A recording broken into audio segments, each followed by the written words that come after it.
This is the city. Los Angeles, California. I work here. I'm a cop. It was Tuesday, April 27th. We were working the day watch out of Juvenile Division. My partner's Frank Smith. The boss is Captain Powers. My name's Friday. We got a call from one of the richest neighborhoods in the city. One of the residents reported a 10-year-old boy and his sister were going from door to door begging for food. We had to find out why.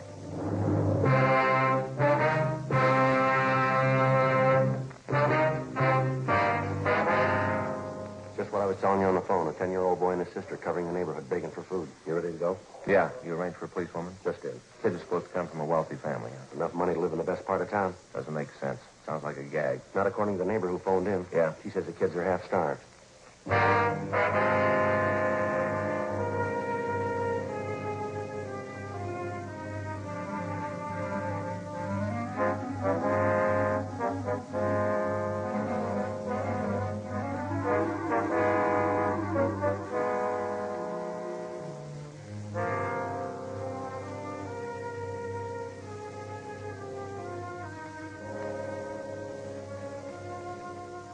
Frank and I drove out to a mansion in one of the wealthiest parts of town.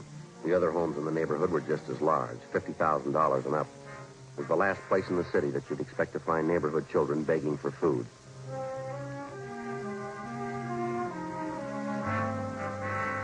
"3:20 p.m. We went around to the rear entrance of the mansion.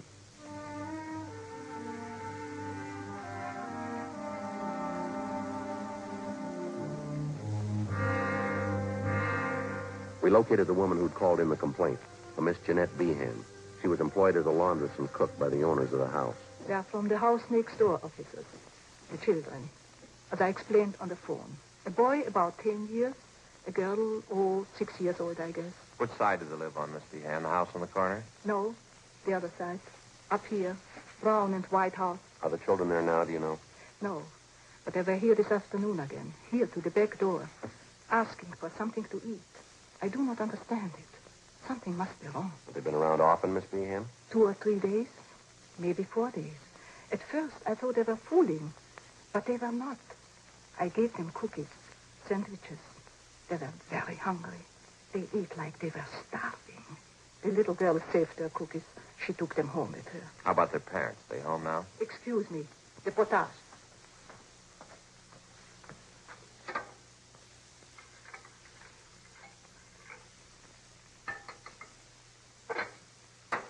There. That's better. Yes, ma'am. No. I have not seen the mother the last few days. I understand they are divorced. The mother, she lives there with the children. The father, I don't know. What's their name, do you know? Kessler. Madame, the woman I work for, she says there are 3 children in the Kessler family. I don't know. I only have seen 2 of them, the boy and the girl. I would go over and see what is wrong, but I do not know the Kesslers. It is not my place. That's why I called you, officer. Yes, ma'am, I see. You understand. I do not mind giving the children food. I think only something is wrong if they do not get it at home. Well, thanks very much for notifying us, Miss Behan. We'll look into it right away. I'm just curious, Miss Behan, but what's that you're making there? This? Napoleon. What's that? Napoleon. Do you know? Napoleon pastry. Oh, sure. Smells good, doesn't it? Thanks again, ma'am. Certainly, officer. If there's something I can do, will you let me know? Yes, ma'am. Thank you very much. Goodbye. Goodbye, ma'am. Officer.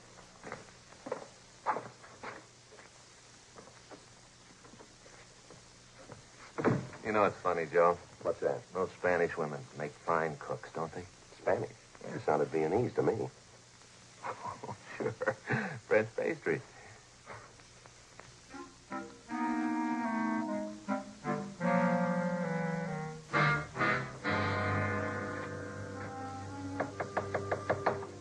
This name Kessler, they prominent in society? I don't know. There's a lot of them around. Could be. Want to try it again? Yeah.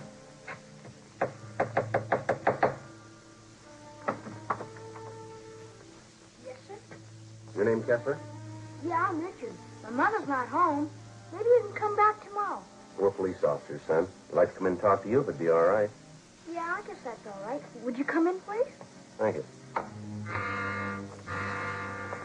Richard was polite, well-mannered. He told us he was 10 years old and that he attended the neighborhood grammar school. The house was cold and musty. Looked like it hadn't been cleaned in weeks.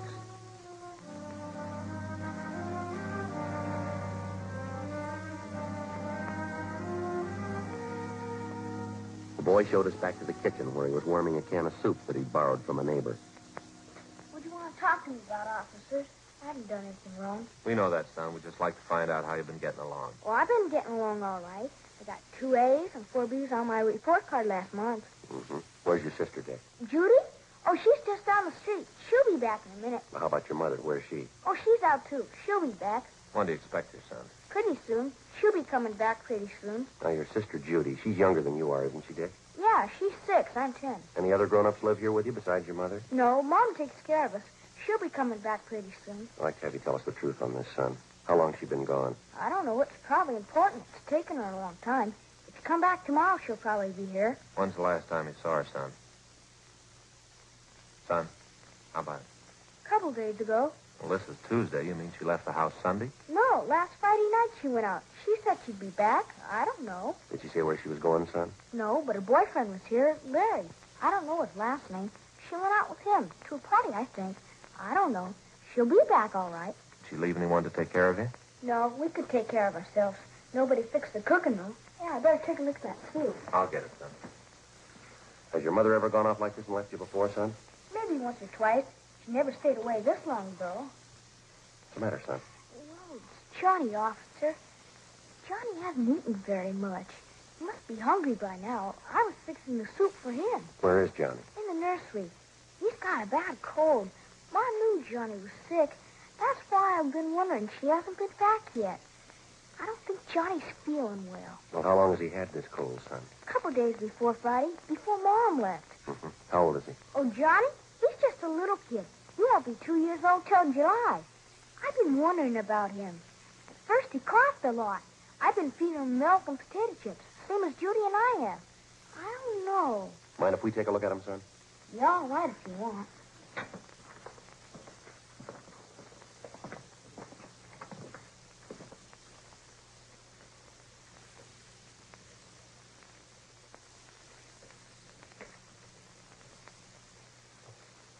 Has the doctor been out to see your brother? No, I thought of calling him, but I don't know the doctor's name. I was waiting until Mom got home. This is Johnny's room here. Would you come in, please? Sure. Look at the officers. That's my brother Johnny. It's cold in here. Yeah. Let's have a look here. Hi, Johnny. You hungry now? I think he's asleep, son. Sure.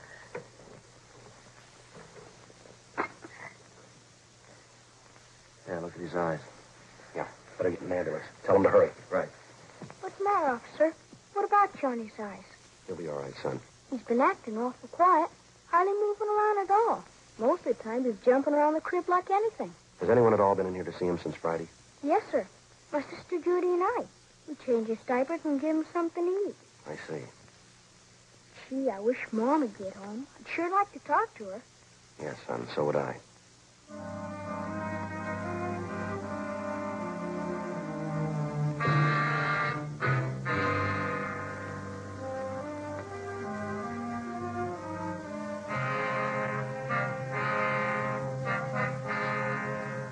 .48 p.m. We put in a call to the office for a policewoman. Then we got in touch with Ray Pinker at the crime lab, and he sent out a man to photograph the condition of the Kessler home and the children.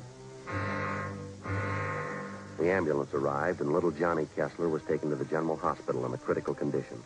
The 22-month-old boy was in a coma.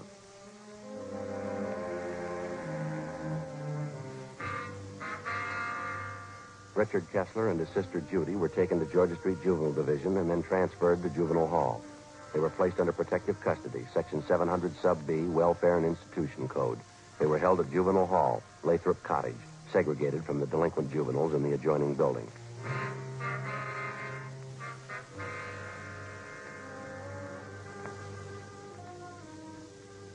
Richard and Judy were given a bath and something to eat. Judy was interrogated separately by a policewoman.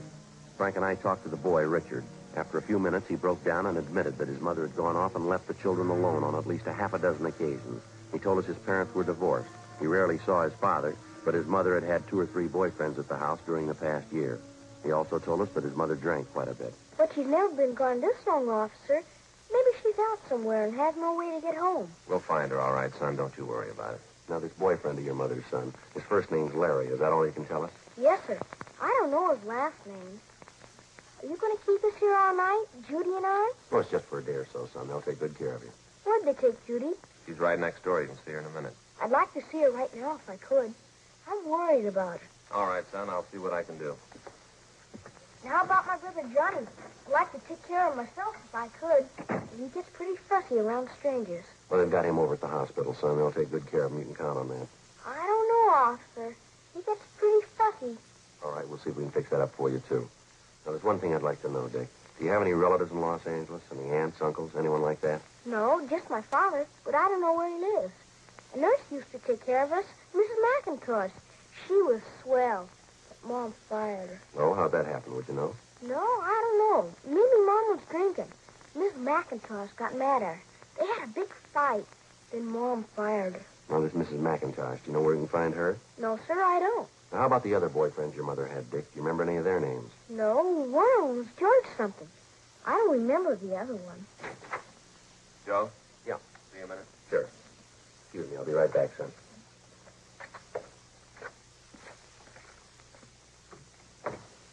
The hospital just called. It's a rotten shame. What's that? The Kessler boy, little Johnny. Yeah. He just died.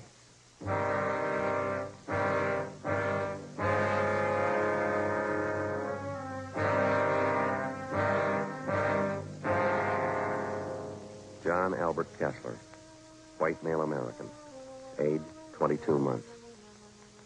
All the pertinent facts and data would be listed on the crime report.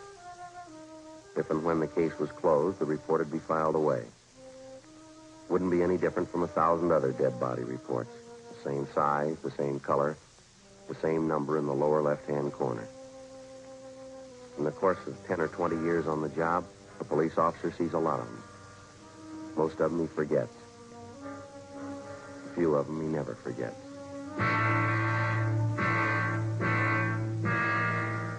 The next morning, the body was posted at the county morgue. It was found that the youngster had been suffering from malnutrition. The cause of death was due to a basal skull fracture.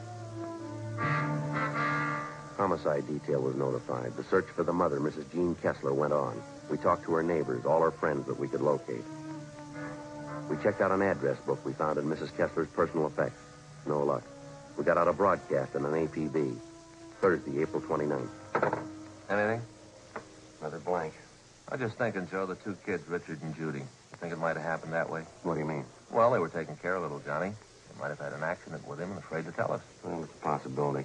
Better chance it was somebody else, though. The mother? Well, we know Mrs. Kessler drinks quite a bit. She could have lost patience with the little fella. More chance of an accident there, don't you think? Yeah. Juvenile Friday. Oh, yeah. How are you, Bert? You did, huh? Where was that?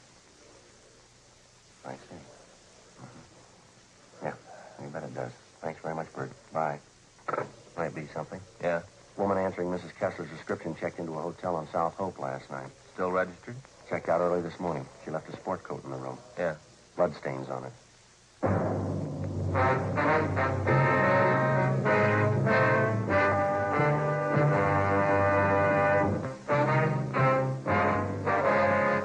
Friday, April 30th. We were still without a lead to the whereabouts of the missing mother, Mrs. Jean Kessler.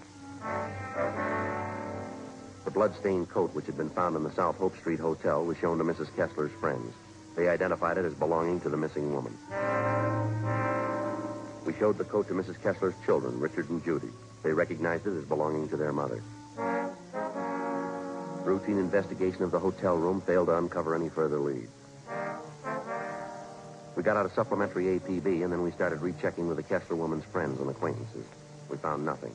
We inquired at a dozen taverns and cocktail lounges that she'd been known to frequent. No sign of her. No sign of her boyfriend. In rechecking her personal effects, we found a canceled check to their former nurse, a Mrs. McIntosh.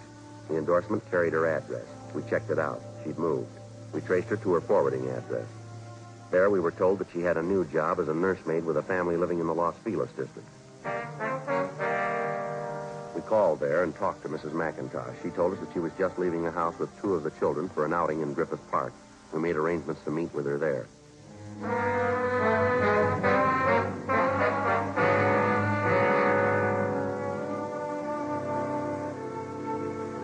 At 1:55 p.m., we located Mrs. McIntosh in the Griffith Park Zoo.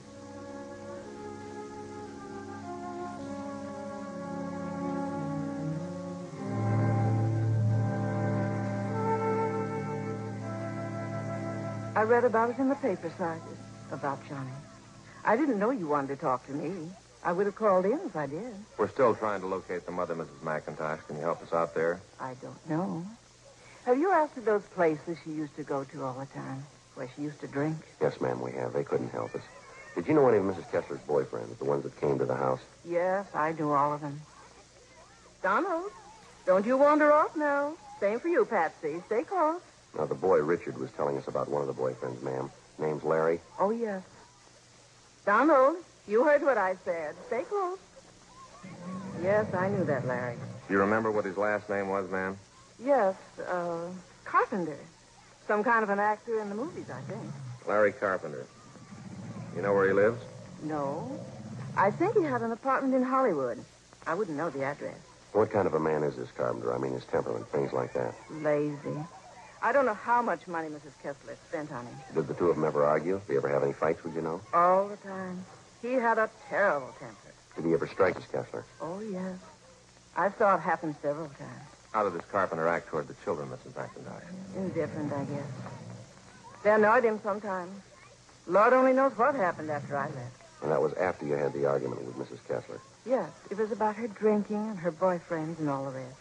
I just got sick of it. I told her what I thought. She just wouldn't admit she was getting old. Not caring for the children, pretending she was still in her 20s. Do you have any idea where we might locate the father? Well, they're divorced, you know. He's a head salesman for a lumber concern downtown. He inherited most of his money. I have the name of the company at home. You can have it if you like. Thank you very much. We'd appreciate it. It's the children I feel sorry for, not her. Yes, ma'am. 3 beautiful children and the way she treated them. Poor Johnny. Poor baby. I just can't understand it. Ma'am? Johnny. I mean, to go off and desert a helpless baby, her own baby. What reason could she have to do that? I don't know, ma'am, but it better be a good one.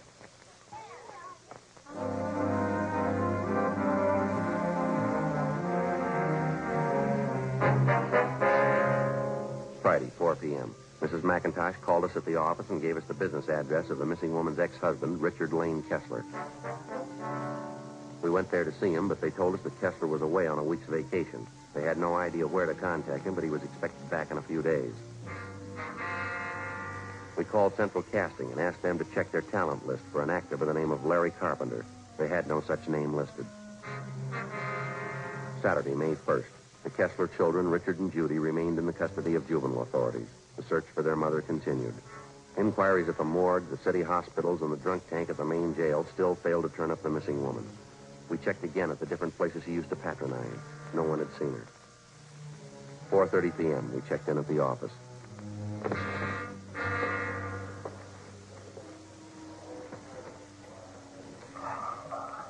A lot of mileage today. Yeah, we haven't got much to show for it, have we? No. Not going to be much fun for those Kessler kids next Sunday. Why? What do you mean? Second Sunday in May. What about it? Mother's Day. Yeah. Thanks. Here's a good piece of news. What's that? Kessler woman's boyfriend, Larry Carpenter. Yes. Says he saw his name in some of the stories that broke in last night's papers. Doesn't want us to consider him a fugitive. Yeah. Says he'll be at his club all day today. Let's go. Says here not to disturb him unless we think it's important.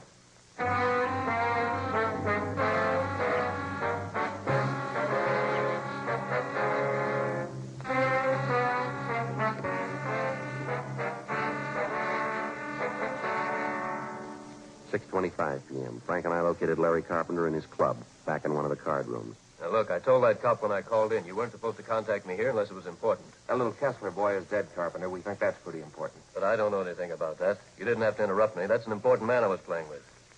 What do you want to know? Where's Miss Kessler? Why ask me? I don't know. You're a pretty good friend of hers. You were the last person seen with her. That was a week ago. Went out to a party last Friday night. I haven't seen her since the following Monday.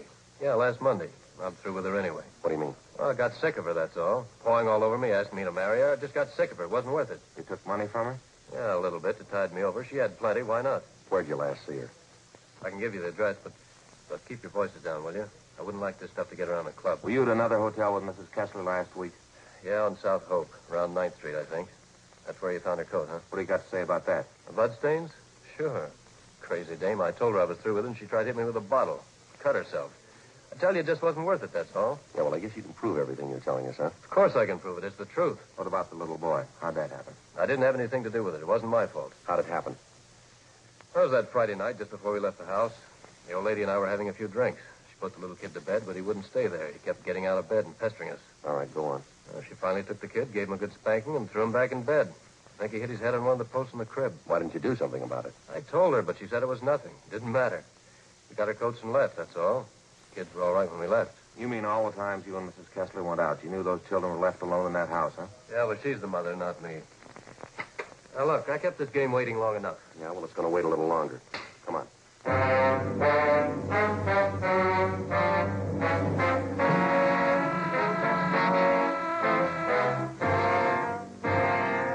Larry Carpenter was taken downtown and held for questioning on suspicion of murder.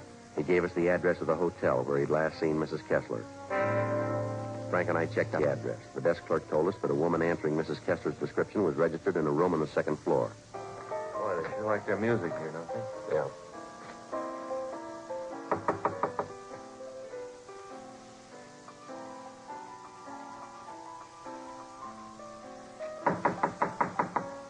Who's there?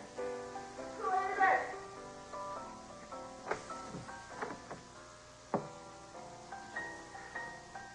You Mrs. Jean Kessler? Who are you? What do you want? Police officers. We want to talk to you for a minute. I didn't do anything. What do you want me for? It's about your children, Mrs. Kessler. I didn't do anything. Little Johnny was sick, that's all. It wasn't my fault. I didn't do anything. That's not what Carpenter says. Larry? Have you seen him? Is he coming back to me? All right, come on, lady. You better get up. But I've got to have Larry back. He's everything to me. I love him. Where is he? Now, look, lady, you've been gone over a week. Aren't you a little worried about your children? Oh, they're all right. I spend my life on children. I need Larry. Where is he? Here's your coat. Let us few drinks. I feel so. Yeah, sure. I need Larry so bad. I just love him. I just love him. He doesn't understand. I gave him all my love. I gave him every bit. Looks like you gave them too much. Huh? You didn't have any left for your children.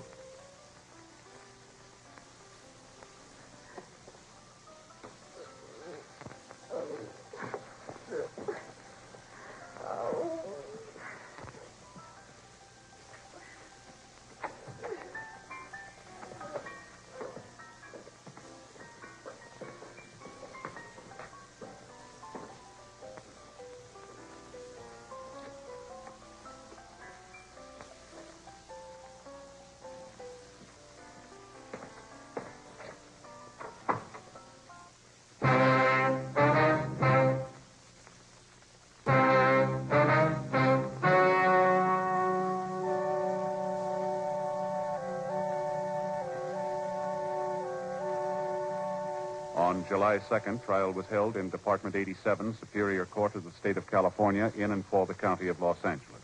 In a moment, the results of that trial. The suspect was tried and convicted of manslaughter, which is punishable by imprisonment in the state penitentiary for a period not to exceed 10 years. The Kessler children were placed in foster homes.